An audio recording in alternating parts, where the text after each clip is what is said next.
اعوذ باللہ من الشیطان الرجیم بسم اللہ الرحمن الرحیم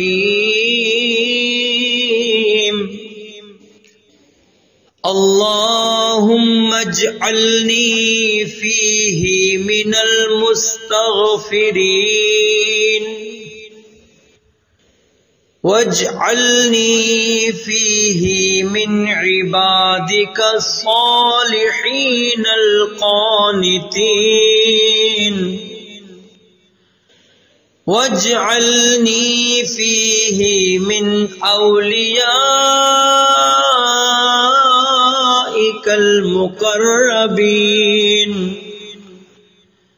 برأفتک یا ارحم الراحمین